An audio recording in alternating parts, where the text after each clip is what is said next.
জুলাই ঘোষণাপত্র নিয়ে প্রধান উপদেষ্টার সঙ্গে সর্বদলীয় সংলাপ ঐক্যবদ্ধভাবে তৈরি করতে না পারলে ব্যাহত উদ্দেশ্য, বললেন ডক্টর ইউনূস।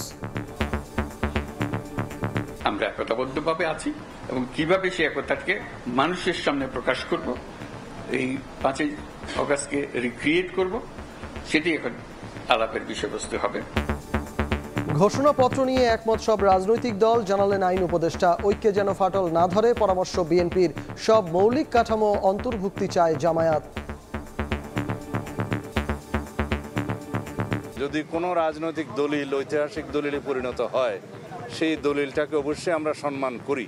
ফ্যাসিবাদ বিরোধী যে ঐক্য সৃষ্টি হয়েছে সেখানে কোনো ফাটল সৃষ্টি না হয় সেদিকেও আমাদের লক্ষ্য রাখতে হবে। অনেক মৌলিক জিনিস এই ইতিহাস থেকে যেন বাদ না পড়ে যায়, সে ব্যাপারে আমরা সরকারের দৃষ্টিতে আমরা এনেছি অনেক কথা, যাতে কাল বিলম্ব না হয়, আবারই খুব দ্রুত গতিতে না হয়, একটা মাঝামাঝি সময় দিয়ে যাতে আমরা ঐক্যমতে পৌঁছে সুন্দর একটা জিনিস প্রকাশ করতে পারি। সবাই মিলে সমন্বিতভাবে যেন কাজ করা যায়, সবার মতামত যেন সঠিকভাবে প্রতিফলিত হয়, সবাই যেন ফিল করে এই জুলাই গণ অভ্যুত্থান ঘোষণাপত্রের মালিকানা তারও আছে, এটার পক্ষে বিভিন্ন মতামত এসেছে।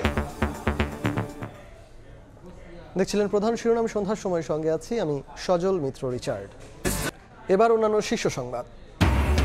17.5 বছর পর কারামুক্ত সাবেক স্বরাষ্ট্র প্রতিমন্ত্রী লুৎফুজ্জামান বাবর। বিএনপি নেতা কর্মীদের উচ্ছ্বাস, মিথ্যে মামলা সাজিয়ে আটকে রাখার অভিযোগ। রেস্তোরাঁর পর এবার ওষুধ, পোশাক সহ আরও কয়েকটি পণ্যের ভ্যাট কমানোর ইঙ্গিত অর্থ উপদেষ্টার। খাদ্যপণ্যের শুল্ক না কমালে আন্দোলনের হুঁশিয়ারি ব্যবসায়ীদের। এবং দেশে HMV ভাইরাসে প্রথম রোগীর মৃত্যু। আক্রান্ত নারী ও অন্যান্য জটিলতা নিয়ে ভর্তি ছিলেন হাসপাতালে। আতঙ্কিত না হয়ে সচেতনতার পরামর্শ।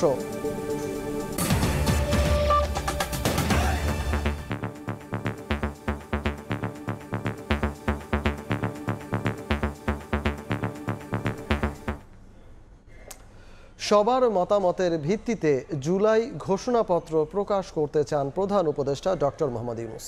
বিকেলে রাজধানী ফরেন সার্ভিস একাডেমিতে সর্বদলীয় বৈঠক শেষে একথা জানান তিনি। বলেন, ঐক্যবদ্ধভাবে ঘোষণাপত্র তৈরি করতে না পারলে উদ্দেশ্য ব্যাহত হবে। পরে আইন উপদেষ্টা জানান, ঘোষণাপত্র নিয়ে একমত সব রাজনৈতিক দল। আর বিএনপির স্থায়ী কমিটির সদস্য সালাউদ্দিন আহমেদ বলেছেন, ফ্যাসিস্ট সরকার পতনের পর রাজনৈতিক ঐক্যে যাতে ফাটল না ধরে সেদিকে খেয়াল রাখতে হবে। ঘোষণাপত্রের সব মৌলিক বিষয়ের অন্তর্ভুক্তি চায় জামায়াত। বৃহস্পতিবার রাজনৈতিক দলগুলোর সঙ্গে সংলাপে বসেন প্রধান উপদেষ্টা ডক্টর মোহাম্মদ ইউনূস। এ সময় তিনি বলেন, ঐক্যবদ্ধভাবে ঘোষণাপত্র তৈরি করতে না পারলে ব্যাহত হবে উদ্দেশ্য। যদি রিক্রিয়েট করতে হয় তাহলে এইভাবেই করতে হবে, একত্রিত করতে হবে। সেই কথা থেকেই এই আলাপ শুরু, যেভাবে একত্রিত করা যাবে। আজকে এই আলোচনাটা একে কেন্দ্র করেই হবে। যেখানে আমরা ঐক্যবদ্ধভাবে এটা করতে পারবো না, তাহলে এটার উদ্দেশ্য ব্যাহত হলে এটার দরকারও নেই। আসলে দরকারটা হলো ওইটুকু স্মরণ করিয়ে দেবে যে আমি বললাম, আপনাদের দেখলে আমার মনে সাহস আসে, সবার মনে সাহস আসবে। সবাই যদি আমরা একত্রে যাই, সারা দেশ একেবারে চমকে উঠবে যে হ্যাঁ, আমরা তো আছি, জেগে আছি এখন। সংলাপ শেষে কথা বলেন বিভিন্ন রাজনৈতিক দলের নেতারা। বিএনপির প্রতিনিধি জানান, ঘোষণাপত্র তৈরি করতে গিয়ে যেন ফ্যাসিবাদ বিরোধী ঐক্যে ফাটল না ধরে সেই পরামর্শ দেওয়া হয়েছে। আর জামাত ইসলামের সেক্রেটারি জেনারেল জানান, ঘোষণাপত্রের সব মৌলিক বিষয়ের অন্তর্ভুক্তি চায় তার দল। জুলাই গণ অভ্যুত্থানের ঘোষণাপত্রের আসলে এই 5.5 মাস পরে কোনো প্রয়োজন ছিল কিনা, যদি থেকে থাকে সেটার রাজনৈতিক গুরুত্ব, ঐতিহাসিক গুরুত্ব এবং আইনি গুরুত্ব কি, সেগুলো নির্ধারণ করতে হবে।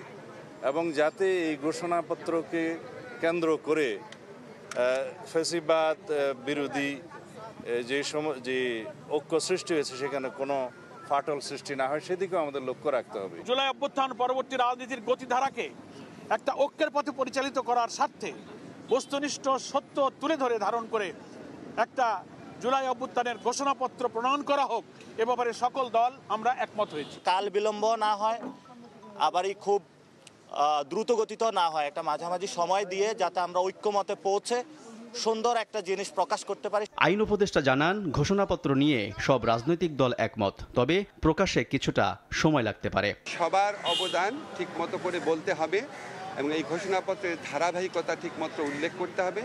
এই ঘোষণাপত্রের নেচারটা কি হবে, এটার পলিটিক্যাল বা রাজনৈতিক পলিটিক্যাল নেচার বা লিগ্যাল নেচারটা কি হবে, এটার জন্য যতটা সময় লাগা প্রয়োজন ততটা সময় নেওয়া যেতে পারে, তবে চেষ্টা করা উচিত যাতে অযথা কাল বিলম্ব না হয়। আলতাফ হোসাইন, সময় সংবাদ, ঢাকা। প্রায় 17.5 বছর পর কারামুক্ত হলেন সাবেক স্বরাষ্ট্র প্রতিমন্ত্রী বিএনপি নেতা লুৎফুজ্জামান বাবর। তাকে স্বাগত জানাতে ঢাকা সহ বিভিন্ন জেলা থেকে কেরানীগঞ্জে ঢাকা কেন্দ্রীয় কারাগারের সামনে জড়ো হন হাজারো নেতাকর্মী। কামাল হোসেন এবং সিফাত আল শাহরিয়ারের ছবিতে কামরুজ্জামান মামুনকে নিয়ে আল আমিন তুষারের রিপোর্ট। দীর্ঘ 17 বছর পর কারাগার থেকে মুক্তি পেলেন 10 ট্রাক অস্ত্র চোরাচালান মামলা সহ বেশ কয়েকটি মামলায় সাজাপ্রাপ্ত বিএনপি নেতা সাবেক স্বরাষ্ট্র প্রতিমন্ত্রী লুৎফুজ্জামান বাবর। বৃহস্পতিবার দুপুরে কেরানীগঞ্জ কেন্দ্রীয় কারাগার থেকে ছাদখোলা গাড়িতে বেরিয়ে আসেন তিনি। এ সময় নেতাকে স্বাগত জানান আগে থেকে অপেক্ষায় থাকা কর্মী সমর্থকরা। জেলগেটের বেষ্টনী পেরিয়ে তার গাড়ি ঘিরে ফেলেন তারা। আল্লাহর বহুত দয়া যে আমরা এখন মুক্তি লাভ করতেছি এবং আমরা যেন সবাই ভালো থাকি। ওনার এই মুক্তির আগমনকে স্বাগতম জানানোর জন্য আমাদের এই লাখো লাখো মানুষের ঢল। বিএনপি নেতা বাবরের মুক্তির খবরে এদিন সকাল থেকেই কারাগারের মূল ফটকের সামনে জড়ো হন হাজারো নেতাকর্মী। স্লোগানে মাতিয়ে রাখেন পুরো এলাকা। বিএনপিকে কোণঠাসা করতেই শেখ হাসিনা সরকার বাবরের নামে মিথ্যা মামলা সাজিয়েছিল বলে অভিযোগ নেতাকর্মীদের। বেসিস সরকারের মিথ্যা মামলায় ফরমাসি রায়ে 18টি বছর উনি জেল কেটেছেন। আজকে তিনি সুবিচার পেয়েছেন। এই নির্যাতনের উল্টা বিচার এই বেসিস সরকার শেখ হাসিনার এই বাংলার মাটিতে তাকেও কারাগারে যেতে হবে। স্বৈরাচারী সরকার, বুট চুর সরকার, কম্বল চুর সরকার, ওই সরকার বিনা দোষে বাবর ভাইকে 17টি বছর কারাগারে রেখেছে। মুক্তির পর বিএনপি প্রতিষ্ঠাতা সাবেক রাষ্ট্রপতি জিয়াউর রহমানের সমাধিতে দলের সিনিয়র নেতাদের সঙ্গে নিয়ে শ্রদ্ধা নিবেদন করেন লুৎফুজ্জামান বাবর।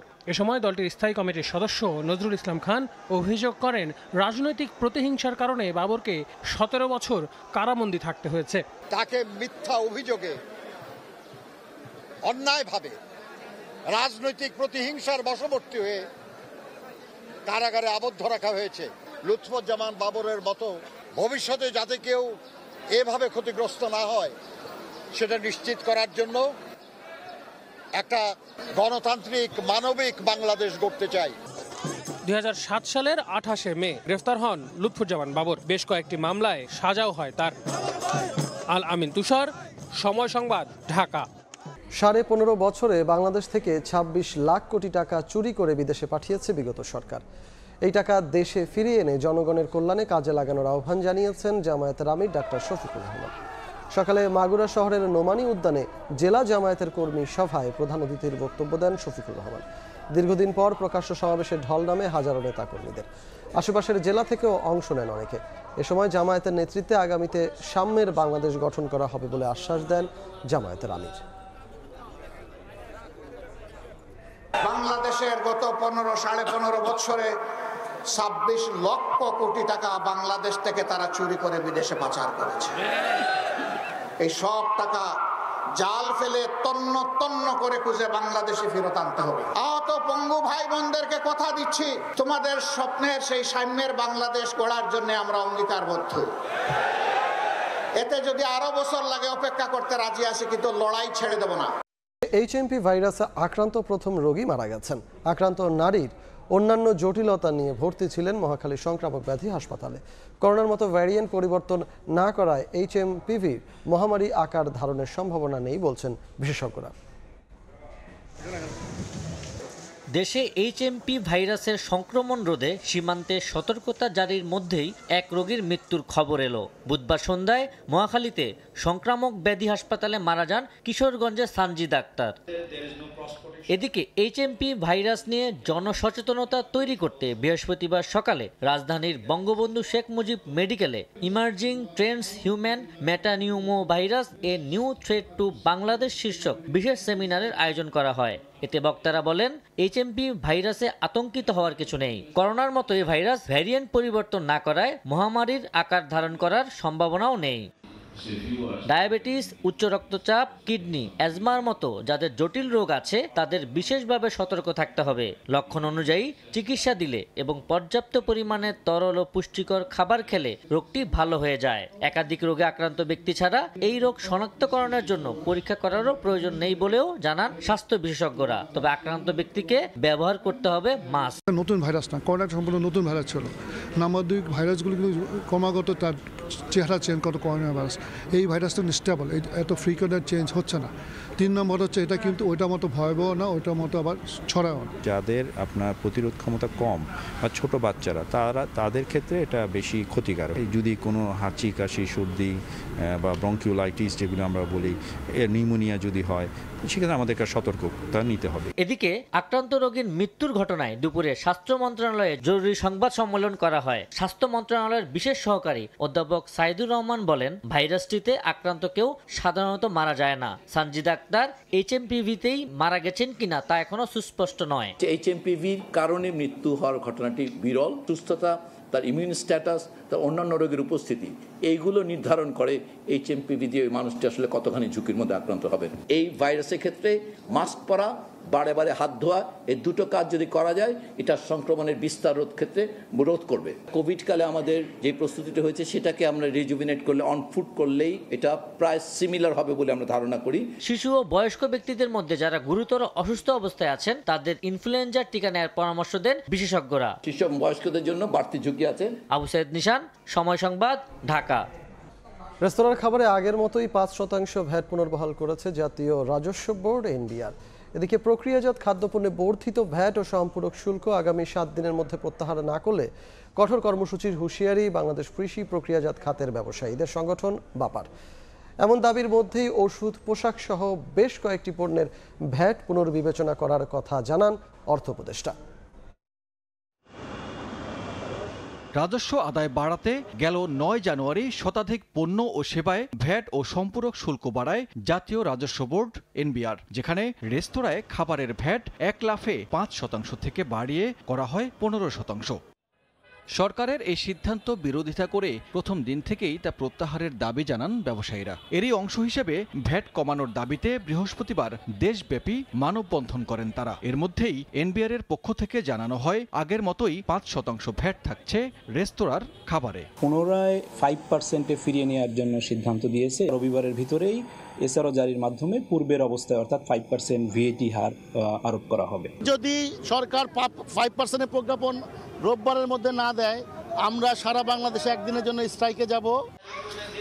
এদিন সকালে বিস্কুট, কেক, সসের মতো প্রক্রিয়াজাত খাদ্যপণ্যের বর্ধিত ভ্যাট ও সম্পূরক শুল্ক প্রত্যাহারের দাবিতে ঢাকা ক্লাবে সংবাদ সম্মেলন করে বাংলাদেশ কৃষি প্রক্রিয়াজাত খাদ্যের ব্যবসায়ীদের সংগঠন বাপা। আগামীতে 7 দিনের মধ্যে দাবি না মানা হলে কঠোর কর্মসূচির হুঁশিয়ারি দেয় সংগঠনটি। ট্যাক্স বাড়লে যেহেতু সরাসরি ইন্ডাস্ট্রি দেয়, আমাদেরকে দ্রব্যমূল্য বাড়াতে হবে। মূল্য যখন বাড়াবো তখন এটা কনজিউমার, এটা কাস্টমার কমতে থাকে।